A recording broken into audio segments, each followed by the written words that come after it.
What are the top verticals, customer segments you have in the business? We're probably 60% in the construction world. In about the first year, I decided that we needed to get bigger into the medical side of things too, because I thought that was a huge opportunity. We created Pronto Medical Delivery, Pronto MD.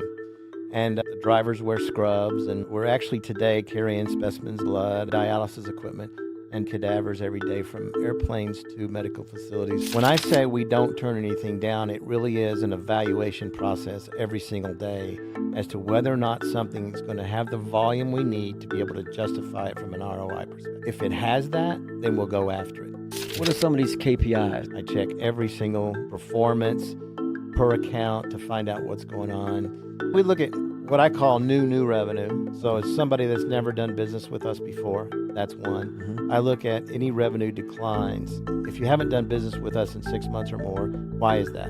I look at on-time delivery, by dispatcher, by vehicle, by time of day. On my customer service side, my calls have to have an average handling time of less than 4 minutes. We do every single thing in our power from a functional perspective to meet the expectation of what customer centricity really is. And when you first got to Pronto, what was the size of it? We're probably about 18 to 19 million. Okay. We're sitting in the 33 million range now. What I've learned in my history is the 30 million range, you kind of hit a speed bump. And it's like, how do I break through that glass? I have a desire to branch out now and go into more markets as fast as we possibly can, and then to prop ourselves up so that we look like we would be a great acquisition for someone. I'm your host, Jason Burns, and we'll be bringing you the stories from the front lines, everything from last mile to the first mile in the most dynamic industry in today's supply chain. If you like the content we're producing, the videos we're releasing, the stories we're telling you, give us a like, subscribe to our channels, give us some feedback on how we can improve your Last2First journey.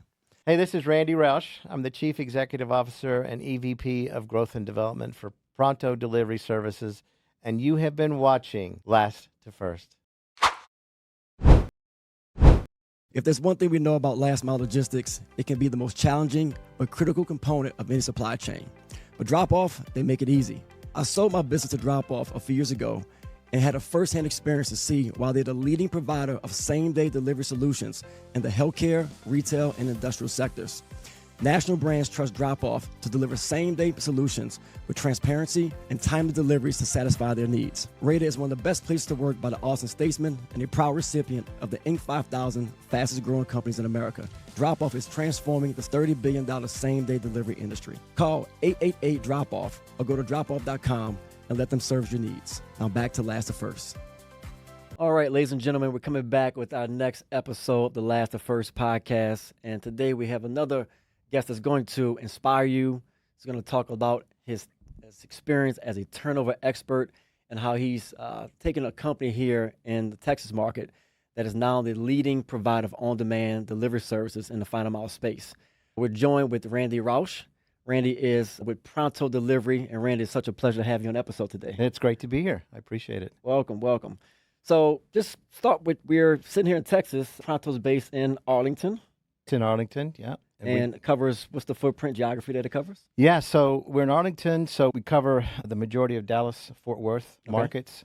We have an operational presence in Houston, and then we serve all of the state of Texas, the outside borders of the states that surround us, and then nationally through our brokerage division, we cover nationwide shipping. Got it. Through logistics, yeah.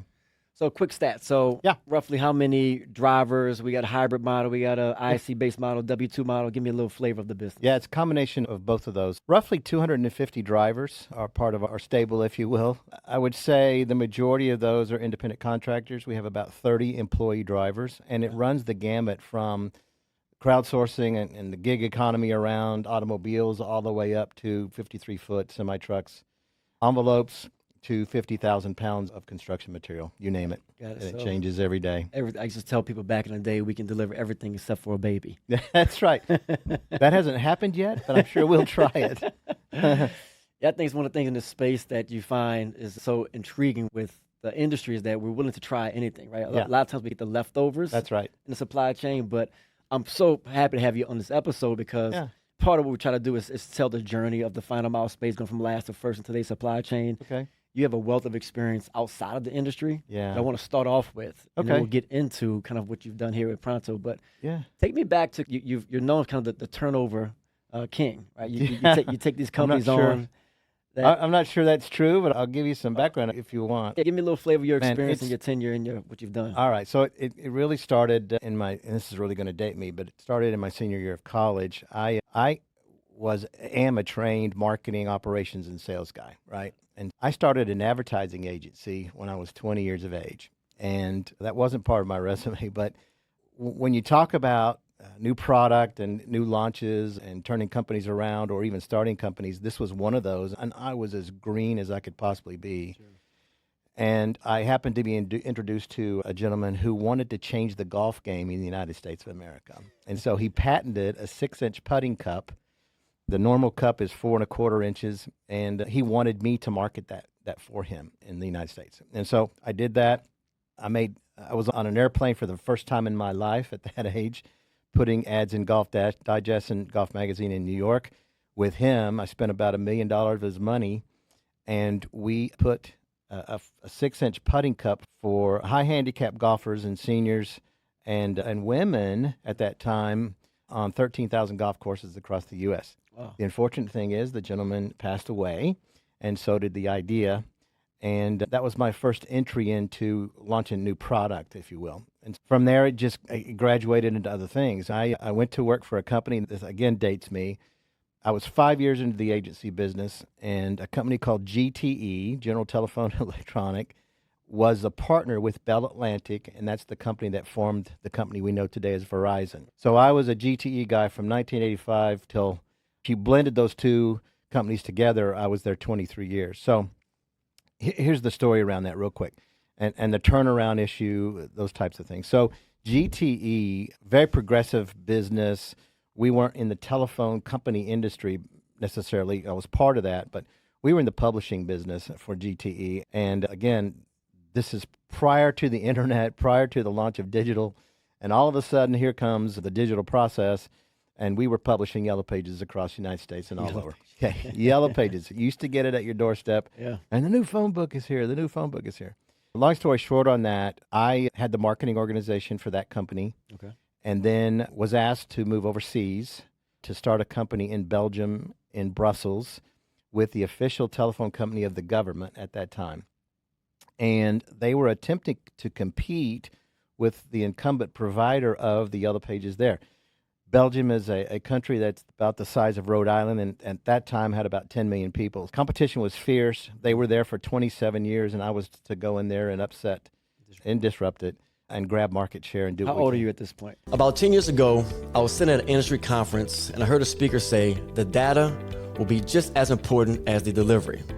In today's fast-paced environment where the last mile has become the most critical component of today's supply chain, customers and shippers now expect carriers to do way more than just make a successful delivery. The game has changed, and having actionable data is the key to winning business in today's fast-paced environment. That's why the team at Dispatch Science has been setting the pace on last mile technology and dispatch software. Since 2018, Dispatch Science has reimagined traditional dispatching to solve the problems that stifle operations and reduce productivity. Need custom dispatch boards and multi-map views for your team by customer or by region?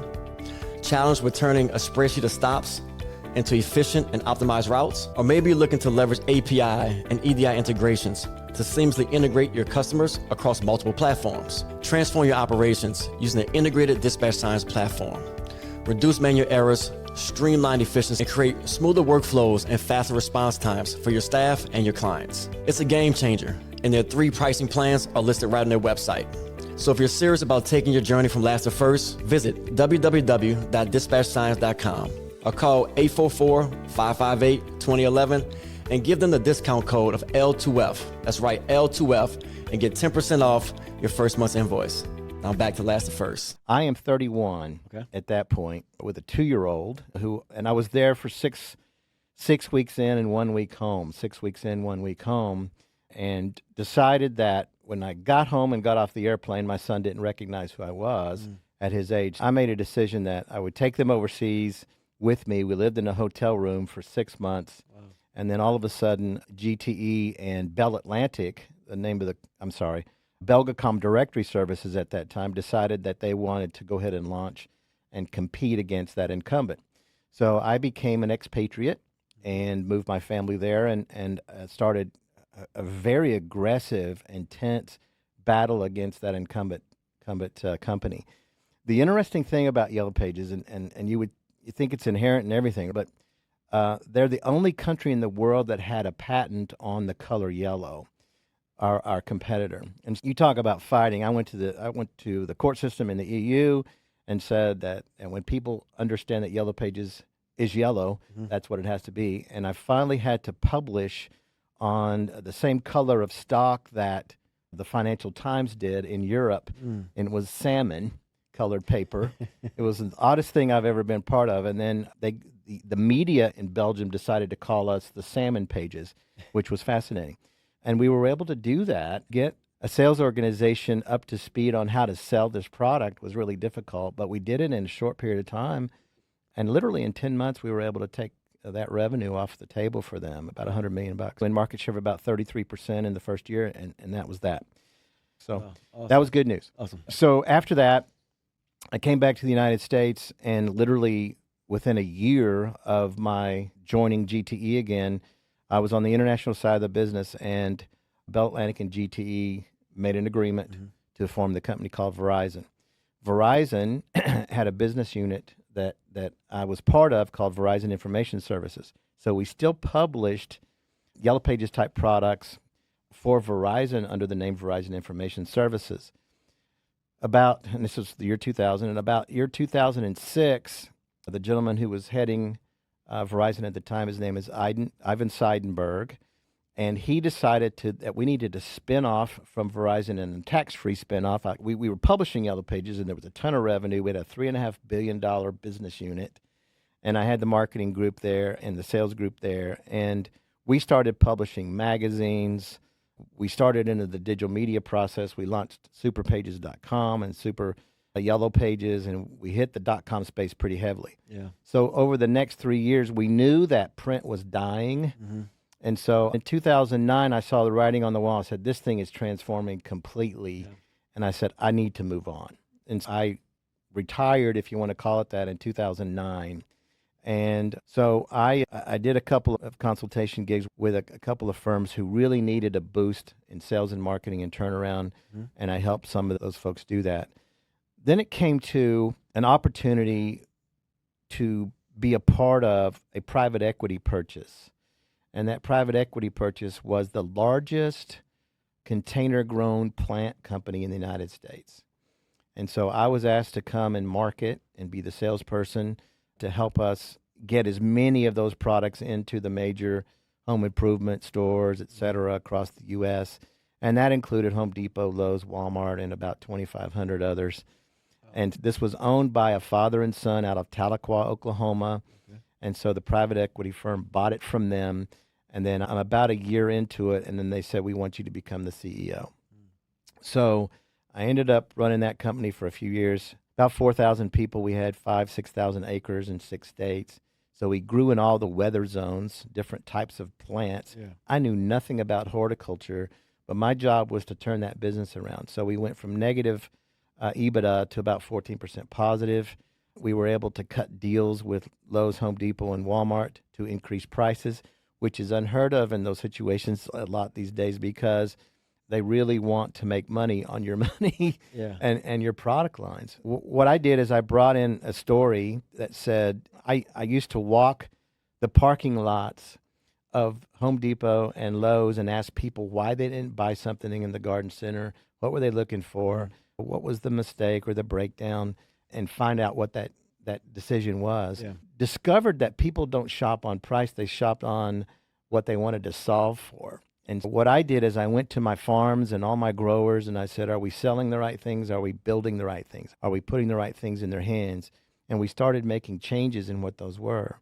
And then I took that to Charlotte, North Carolina and for Lowe's and to Atlanta for Home Depot. And I said, I need to raise rates because I'm going to have to start shutting some of our farms down based on what's happening.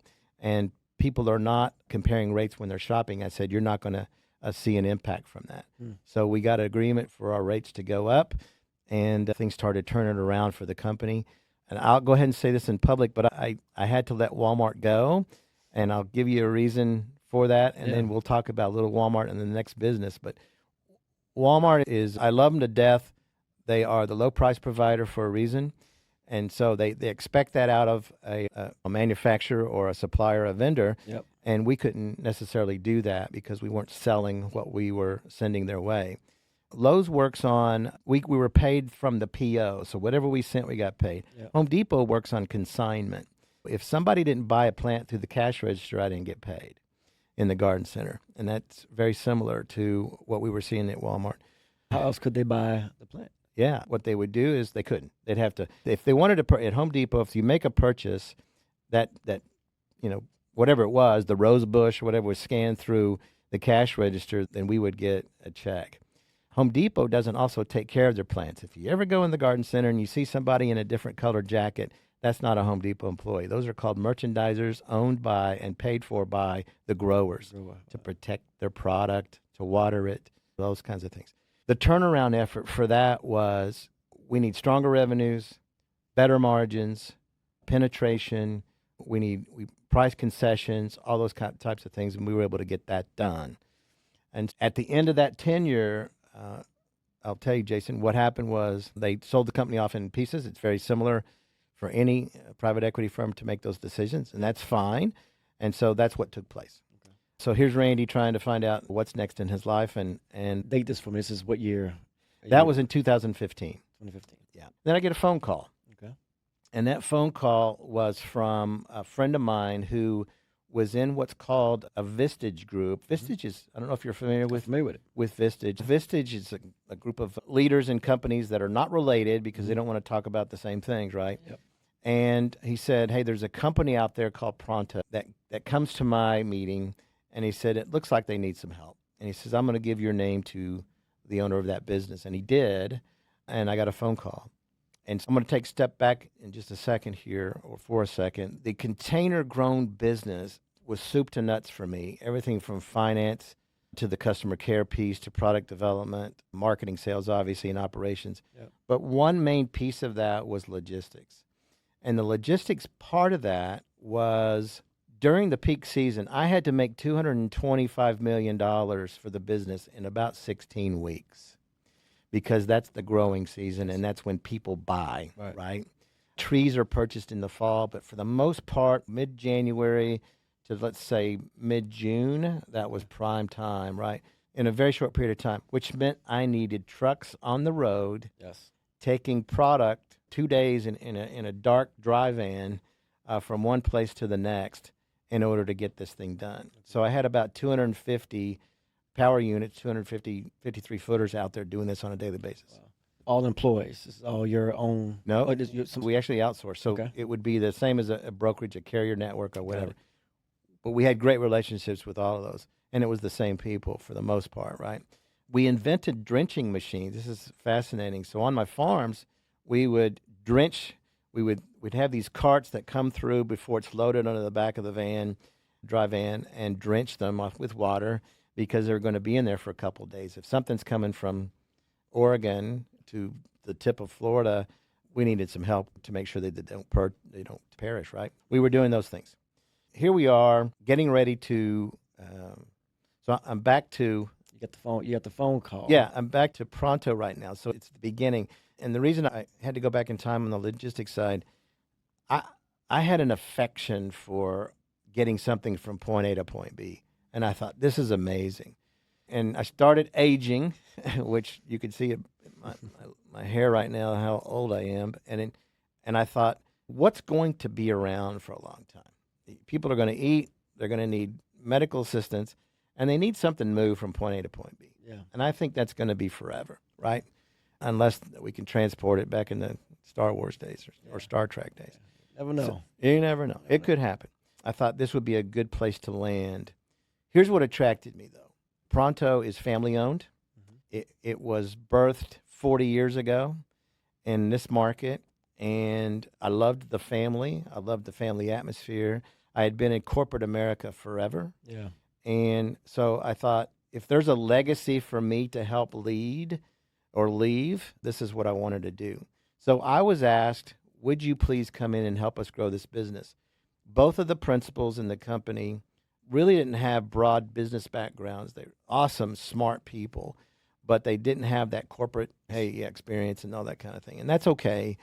But my goal was to come in there, and I started looking at everything, tearing it apart for whatever needed to happen, and then putting all that back together to fundamentally get us ready for whatever growth that is. And that's what I've been doing for the past 6 years now. And we've become this regional powerhouse on the on-demand delivery business, to the point where we are, and here's what I love about it, growth is at the top of their minds. Here's a family that has children that may want to get into this business down the road if it's attractive to them for logistics and delivery. So what we've done, I got in there, in about the first year, I decided that we needed to get bigger into the medical side of things too, because I thought that was a huge opportunity. We were doing some delivery related to that, but we created Pronto Medical Delivery, Pronto MD. And the drivers wear scrubs, and we do some things like that. We're actually today carrying specimens and blood and dialysis equipment. We also carry cadavers every day from airplanes to medical facilities for training and take those back to fly back out. That's a niche, right? Yeah. And so what I've been looking for is every single opportunity where we can, because you talked about last mile, final mile, that's one of the greatest needs, and it varies so much. And everybody loves to talk about it and define it in a different way.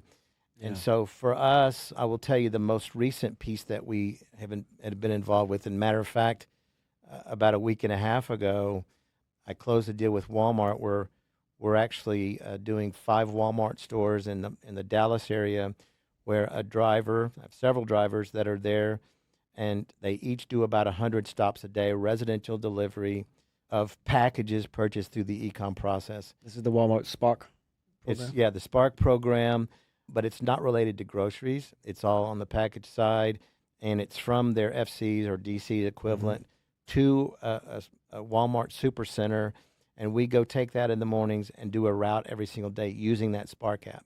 The Spark app's going to change probably in the first couple of months of next year, but the goal here, look, Walmart and Target have this desire to displace or be a thorn in the side of Amazon. Who doesn't want to do that, right? Yeah. And they will to a certain level at some point. Their goal is to probably be in the 600 store range where they're doing this down the road. There'll be a mix of how they do it. And my goal was to get, since I had been doing business with Walmart in my history, I wanted to get with them and determine how we could be a partner in this going forward, just to be an extension of their brand more than anything. The biggest issue for them is the customer perception of how that delivery took place. Sure. That's with everybody, right? Do you hit the doorstep? Do you have a proof of delivery? But it's Walmart, so the bullseye is... The bullseye's there, man. This is the largest company in the world, largest revenue in the world, and they want to get it right. And we're there to help them make that happen. At some point, I want to stop you. You stop me. Go ahead. All right. When you first got to Pronto, size of the business there. What was the size of it then? Much you could say, driver standpoint, revenue range. Yeah, I could probably get to the revenue side. We were probably about 18 to 19 million. Okay. Very small business. We're sitting in the 33 million range now. Okay. So we've done pretty good from the growth perspective. Anytime, what I've learned in my history is the 30 million range, you hit a speed bump. And it's like, how do I break through that glass? And so we found ourselves at that point a little bit. COVID did hurt. It hurt a lot of small businesses. We were an essential business. We didn't shut down, but we did have to adjust. We had to pivot a little bit, right? So now we're at that point where we're ready to just go again exponentially. Going to the conferences that we're engaged with and saying, hey, we can be your provider. Here's what we offer, kind of a soup to nuts approach.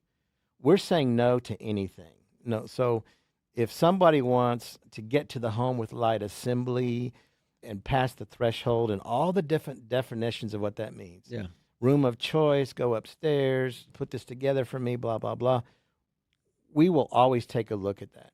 And then the expansion of how far do we go from our core coverage areas in our market. So all those things play into what's it going to take for growth. And when I was at WPA and met you, Yeah. my goal there was to say, we're very close to the Port of Houston. If there's something that, and it doesn't really matter if it's the Port of Houston, LA, whatever it is, if there's something that you need to take the first leg, if it's the dredge process into a warehouse facility, and then we would take it from there, either cross-stack that material and then take it to its final destination, be it residence or business to business, we will do. And so we've made that very clear, and you have that history too. Yeah. So let me ask you, so just in terms of where the company is today, what are the top verticals, customer segments you have in the business today? Okay, great question. We have, I would say, if I looked at the NAICS code level, we're probably 60% in the construction world. Okay. Okay. This drives a lot of the on-demand. It drives a lot of the on-demand business. Right, You're bringing- absolutely right. Bringing parts, and for the audience to understand, it's probably bringing Yeah, supplies, parts from OME or manufacturer to the job site. you got it. What we do, and it is either to a job site, sometimes that doesn't have a physical address because it's so brand new. It's very difficult. It's Very. that's a nuance I've ran into in my career. Yeah, it's so- finding so exactly difficult. where you drop it off at. Right, I We wanna get have to the to- technology side at some point on that. You got it. We have to pin that correctly through a GPS process. Yeah. And then make sure the driver has a lot of communication with the dispatcher to make sure he knows where he is Yeah. or she is.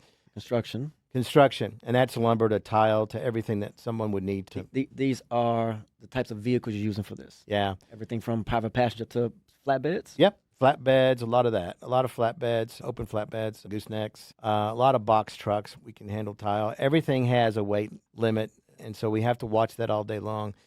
Then I would say it's a mix of things. The medical side of it's pretty significant. We do have a lot of manufacturing, electrical, HVAC, and that has its peak periods, as we all know in the state of Texas and others. That's really part of the mix. Now the e-com is starting to heat up significantly. In our history, we have typically our business has gone down a little bit mid-November to late January. And so here's what we're doing. We're filling that gap with the e-com world. yeah. We've got to get there and the business is there. We just have to make sure that we find it and then execute on that. So, Because in the e-com world, were you doing any DDU work today?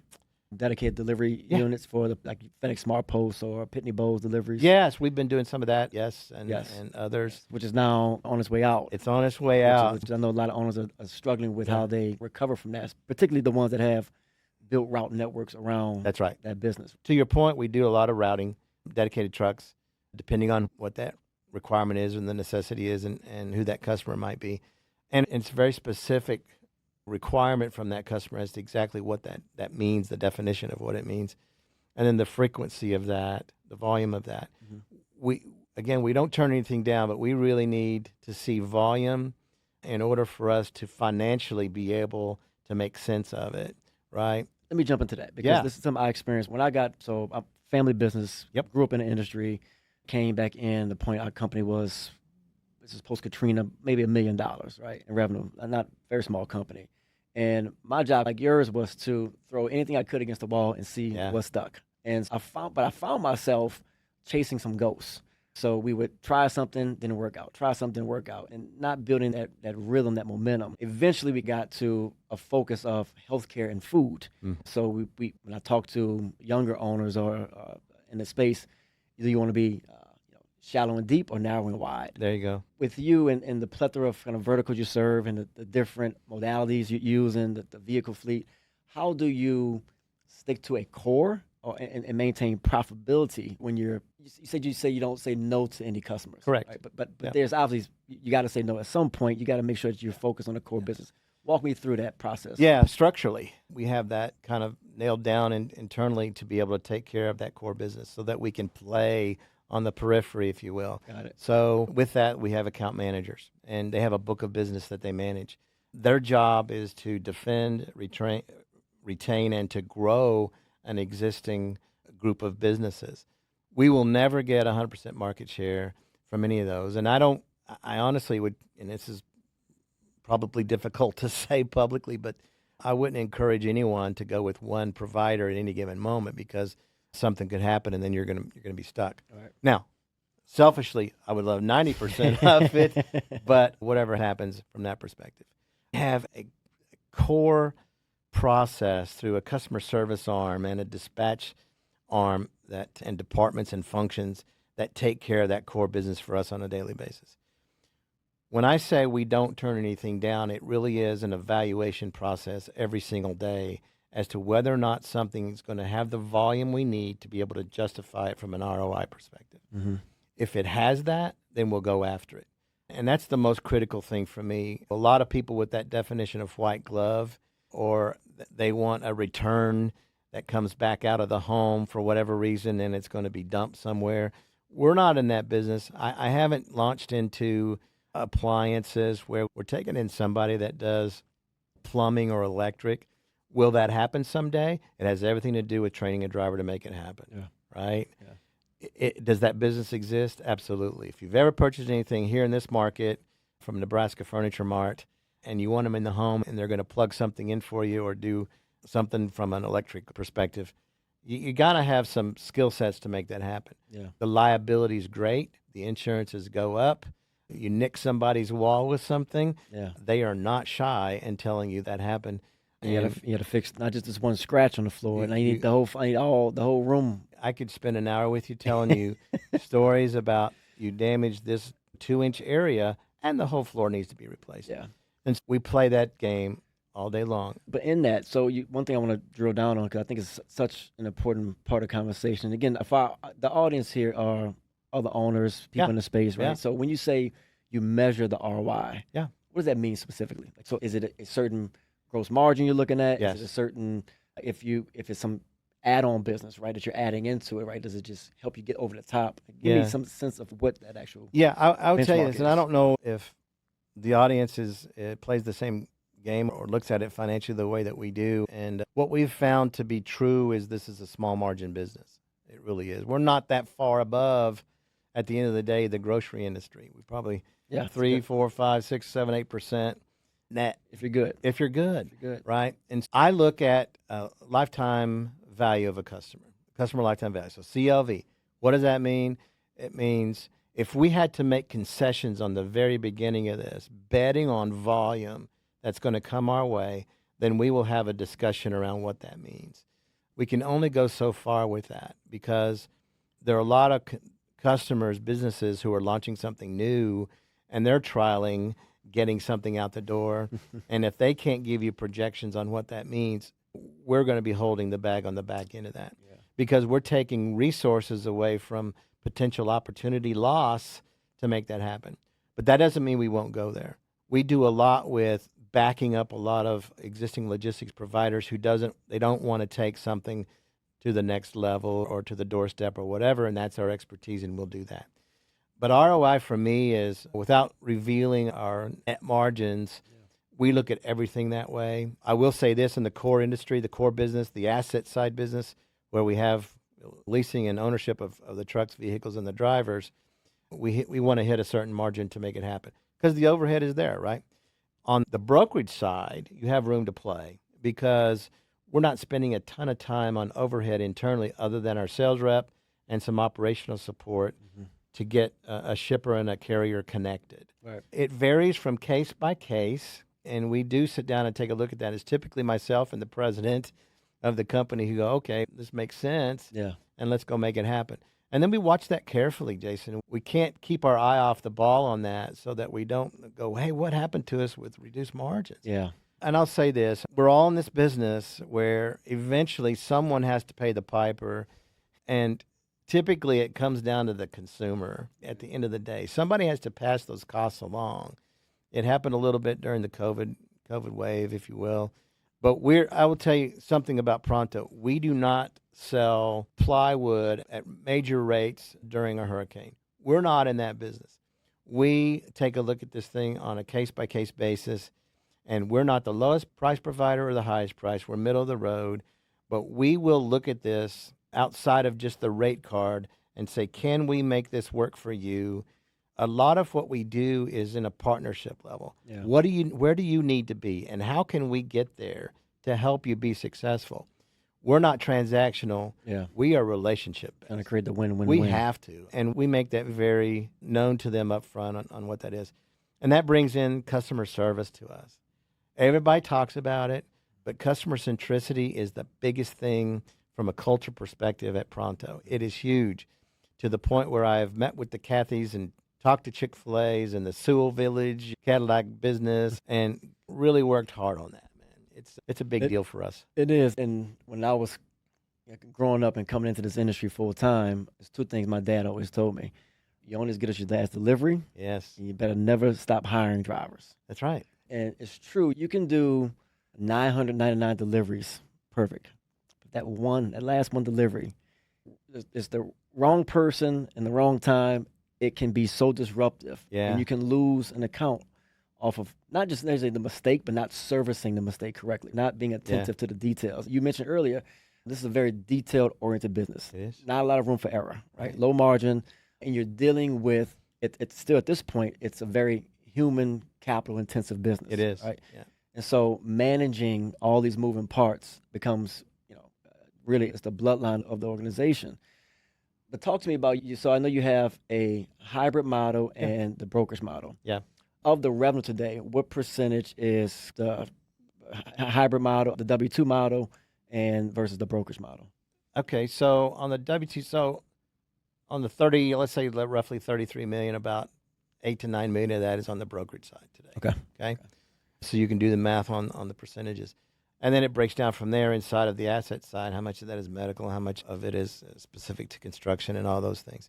You don't want to be one thing completely to everybody. And I will say the largest opportunity for growth, let's say the quickest way, is the brokerage side. It's the most competitive. Yeah. Everybody and their brother can go out and do this. If you were to Google even the on-demand delivery business in Dallas-Fort Worth, for instance, man, I've done it before. It's thousands and thousands of people that do what we do. Oh, yeah. And so you think about that and you go, how in the world can you set yourself apart? In a hyper-competitive industry, there are people that play the game with price all day long. It's not sustainable. It will not allow you to grow your business a long time. You may be able to get some market share in the early side of this, but it's going to catch up with you. We look at everything. It is the ROI side of it. It is the customer sat side of it. You said this. I'm also a believer that you're as good as your last delivery. As much as people want to think that there's loyalty in this industry, in my opinion, it doesn't exist.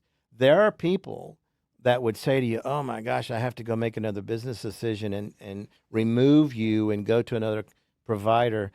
It's more difficult for them to do that because they're so engrossed and wrapped into what you do. Yeah. But that doesn't give you an out. It doesn't cause you to sit down and go, okay, we can just relax. Our company doesn't relax. What we have to do is every single interaction, every single conversation, regardless of who it is, any touch point has to be the same across the board, because we don't say we're the lowest price provider. There are people that do leave us. We're not perfect. Sure. And they do come back and say, you guys were better than what we just experienced. And it might be on several different fronts, right? Yep. You got it there on time. We like dealing business with your customer service reps or your salespeople or your drivers or da-da-da-da. Right. So we reemphasize that all the time. And I'll say this, a lot of customers, Jason, that want to complain don't, but they would really like to call us and say, you guys did something wrong. I think it's 1 in 13 make the move to do that. Mm-hmm. And I had a case this morning where you listen to, you have to really listen in depth to what that customer's telling you. If they've spent the time saying, here's what happened to me, you better listen. And then let them know, here's what our remedy is going to be, and then fix that immediately. Yes. And if you don't do that, and they don't believe that you're serious about it, in the background, it might be not immediately, but in the background, they're going to go and start looking for another supplier. Yeah. We look at this every single week. I check every single performance per account to find out what's going on. We look at time of year. What are some of these KPIs? So when I had maybe 15 every week when I had my business, I meet my management team. Yeah. things every Friday morning, and we look at all the KPIs Yeah. from last year. It was a great dashboard for me. I was at some level you can't be involved in every single operational detail, but the dashboard is really critical to help you see where you spend your time. We look at what I call new revenue. So it's somebody that's never done business with us before, ever in our history. It's not in our database. That's one. And are we penetrating there? I look at any revenue declines in descending order of what that revenue is, and that is on a monthly basis. And actually, we try to do it more frequently than that. We look at what is considered to be, if you haven't done business with us in 6 months or more, why is that? Can we truly pinpoint that to time of year, seasonal type stuff, or are you making another business decision? And I look at probably 15 other things that give us an idea of what might be taking place. On-time delivery, we do it by dispatcher, by vehicle, by time of day. We do, on my customer service side, my calls have to be less than 4 minutes. They have to have an average handling time of less than 4 minutes. They have to answer so many calls per day with 0 errors. We do every single thing in our power from a functional perspective to meet the expectation of what customer centricity really is. That's what it is. Yeah. I want to, you mentioned earlier, you guys have had really significant growth in the last 6 years or so under your leadership. You're now at a space and a place where you think you can really advance even further. Now you got some scale behind you. Two-part question. Where do you see the growth occurring, whether it be geographically or customer segment? But also, from my perspective, what's happening in the space today is you see some consolidation happening. I think as final mile, last mile becomes more critical in today's supply chain, quite naturally, you're going to have some contraction happen in the space. And technology. So years ago at a conference, I remember listening to one of my early mentors who was saying that the data is more important or just as important as the delivery. From a tech standpoint, what are you doing to position yourself to offer that, not just a customer service operational experience, but a technological experience that is going to align with the future expectations of the industry? So we're heavily into the development of technology that's going to help with the user interface side of the customer doing business with us, whether that's an online ordering process, notifications on what's happening on a daily basis with your delivery, the integration process with companies who are, I would say, aggregators, and they're building their networks of opportunity, but they need somebody to deliver, and how can we integrate with you? So API, EDI, all those things we are heavily focused on and we're doing today. The pieces of that, I guess the best way to explain this is how can we set ourselves apart with competition who may not have the tools to make it easy to do business with as much as you can with Pronto. We want to make that process seamless and smooth. And then I'll say this, our future our goal from an integration side, there are a lot of businesses popping up who have those things working for them. I'll mention a few like the Currys and the Brings and the Five Strings and those types who are looking to be an aggregator, and you can be part of that network, which we're working with them on. But at the same time, our aspiration is to also be that way. And here's what that means. There are so many ways you can grow. So I'm going back to my private equity days, right? We can go into new markets. We can squeeze more blood out of the same turnip with more market share from an existing customer base, the new market piece. We can acquire based on that, or we can be a thorn in somebody's side, or be an attribute that they don't have, and they can come our way and say, boy, we would like to scarf you up for these reasons. And I used to do that all the time, trying to sell the container grown business to people like Scott's and others, the people that manufactured Roundup and all that. Why is that a possibility to get together? Because it's a common thread. I'm looking at also affinity partnerships. Why does Sephora have an entity inside of Kohl's? Why does McDonald's have some space inside of Target? What I'd love to see happen is for some like companies that would benefit from what we do and what we would love to see happen, do some partnerships along those ways. At some point, now this is a family-owned business, at some point, there's a strike price on what we're worth, Yeah. And to that family to say, you know what, that's good, and we can make that happen. I do believe that's going to happen. I agree with you that there's consolidation that will take place. It has everything to do with how good are you in the things that you say that you do well, and it's not something we want to get involved with. Therefore, man, you'd be a great target for us. Right. And so we are attempting to plug the gaps where we feel that there's going to be a need, and the large entities that are out there may not want to go there. Walmart has bought several people. Target's bought a few with Shipped and whatnot, just to get technology for that matter.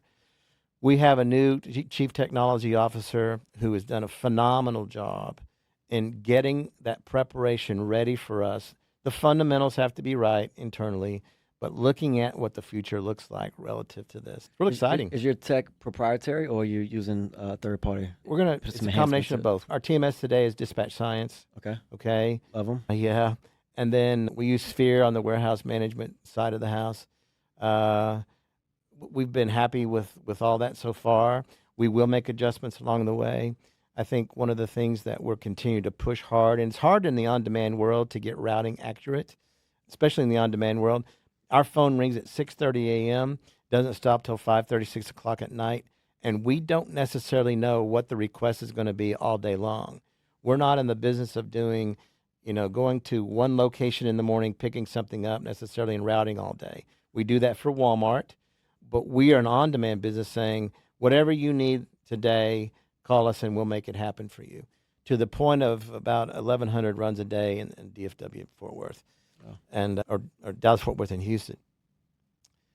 But I would tell you this: I have a desire to branch out now and go into more markets as fast as we possibly can, and then to prop ourselves up so that we look like we would be a great acquisition for someone. That would be my job. Yep, you got to find your own way. Growth and development. I'll say this: I've sold my family business years ago, and then I went and did M&A for the company that acquired mine, Drop Off Inc. Yeah, and got a chance to talk to dozens of owners and have those acquisition conversations. And depending on this better than I know it, probably the stage of that company's leadership, ownership, where they are, acquisition may or may not be the best thing. Obviously, what you're doing and Pronto's doing seems to be headed in the right direction to give you some options down the road. Right. But I want to segue into the challenges in this business, specifically as it relates to the legal side, risk management side. What are the things that keep you up at night? Yeah. It's fundamental, right? For me, it's a driver acquisition. It's driver acquisition at a quality level that props up the brand when they interact with your customer. We are not necessarily sitting in corporate Pronto having that face-to-face interaction. We'll speak to people, but the driver plays a major role, be it independent contractor or an employee. That keeps me up at night because I hear stories, right? But you have a hybrid model. We do. Everything's one entity. You have separation of entities. Are you doing anything strategically to mitigate those risks? No, we have the on-demand business is one model related to that. And so that driver pool, what we do is we separate vehicle types and service levels based on that. So we are a hot shot. We are a nonstop 2, 3, and 4, and 5 hour same day, next day delivery company. We do all of those things in between. One thing that does keep me up at night is really instilling the importance of protecting the brand to even an independent contractor. Uber would say the same thing because they're representing Uber. And if you had a bad experience, do you really want to go do that again and risk your life riding in the wrong car with the wrong people? That to me is as important as it comes. So that's one. Displacement from competition who wants to play price games might have deep pockets to do that for a little period of time. And then all of a sudden, you may have dwindled and lost a few. They're going to come back to us, but it does hurt your business in the interim, right? So I get concerned about that from time to time. The other thing is the businesses who have decided to go with someone who has nationwide presence and they only want to talk to one entity versus regional players. Yeah. That's a big deal. And so how do you make Pronto a national name, and we can do it soup to nuts, coast to coast? Yeah. The way that we do that today is through the brokerage arm, but that's not going to cut it with on-demand delivery. Yes. And so I want to get there, and the way to get there to me would be through the technology play, and we create the networks around it. And then we have to go get the business to make that work. Yeah. And then I have 3 huge dogs that keep me up at night too. That have really bad bladders. Yeah. So I want to get into kind of maybe the last part of the question. I like to always ask, I think about Last2First, it's obviously got several meanings, the industry, how it's revolved, but also there's this personal part of these journeys. You've shared a lot about your personal, your career journey, obviously with all the success you've had with taking over companies and revitalizing them, even what you've done at Pronto in the last 6 years and the trajectory you guys are on. But talking about the personal side of your journey and what's been your biggest Last2First moment and how has that impacted your life outside of business? Outside of business. It could be tied to business. You take it where you want to go with it. Yeah, so I told you even before we started this that I drive an hour and a half one way to get to my office every single day. So I'm 3 hours on the road every single day. And I've had people ask me, are you nuts? I think I asked you that question. You asked me that question. And here's the answer. Number one, I fell in love with the logistics piece of this. But I have a tremendous respect for the family that I'm working with. That's a big deal to me. Yeah. I came from a very difficult corporate environment where it was just brutal dog eat dog. And honestly, after 40 years or so of doing that, it was wearing me out. I was weary. And I wanted to spend the last years of my career. And by the way, I'm one that will never retire. I will be in a wheelchair and drooling before anybody takes me wherever they're going to take me. That's not surprising. Not surprising. I remarried, and I inherited 4 stepchildren now, and I'm paying their schooling for college and everything. Okay. I've got personal motivation around that, and it's an obligation, but it's a privilege for me. And so I've taken that on, and that's not necessarily driving where I need to be and what I need to be doing. But I will tell you this, that my affection for the way that this company is run, the values that these people have, the way they treat their employee base is second to none to what I've experienced in business all the years that I've been in business. And is it worth a 3-hour drive for me to have that opportunity to do that? Yes, it is. I am not an equity owner, okay? But my vested interest is I love to compete in everything that I've done. I was a collegiate D1 tennis player. I know that's hard to believe looking at me right now, Jason. And so I've always been competitive, and that's what brought me to Texas to go play tennis, and that's how I got here. Got it. And so every single day I walk in and I want to take market share away from somebody. I want to figure out how we can do something better. I want a customer to say thank you and mean it. And I want our driver base to do what they're supposed to be doing every day the right way. So I'm motivated in a lot of different ways here, both on the business side and the political, or on the personal side rather, to make things work and then feel good about it. I leave the workday feeling good about we've made some progress somewhere, somehow. Yeah. And I don't know if that sounds weird to you, but that's just me. I'm built that way. I've always been built that way. Yeah. No, it can definitely relate. I'm a former D1 athlete, played football in college. There you go. Grew up family business. So the passion that is exuding from you right now is something I had. And I can remember every single day, as challenging as this business can be, every day you leave there feeling some sense of accomplishment. That's it. And ultimately, I think if I could summarize for you, you want to win. I do. And it's not just for you. It's for everyone that's counting on you. Yeah. And it's for the drivers, the customer service people, all the way to the owners and the family that you reference. And when we first met at the WPA, we didn't know each other. We had a conversation. I could feel the energy and the passion coming from you, which is why I was like, I got to get you on this podcast when we get this going. Oh, man, I appreciate that. And it's been a phenomenal interview. There's so many nuggets you shared in this interview, and I hope the audience can pick up a few, because it's companies like Pronto. It's people like you in the organizations that's driving this industry from Last to First. That's good. And I'm so excited to see where it goes, and wish you and the Pronto family all the best. I appreciate it. We want to be last to first. Yeah. If we were ever last, we want to be last to first. There it is. Jason, thank you very much for the invite. Absolutely. I would never have missed it, and it's been my pleasure. Thank you, Randy. I appreciate it. Thank you. Buddy. Awesome.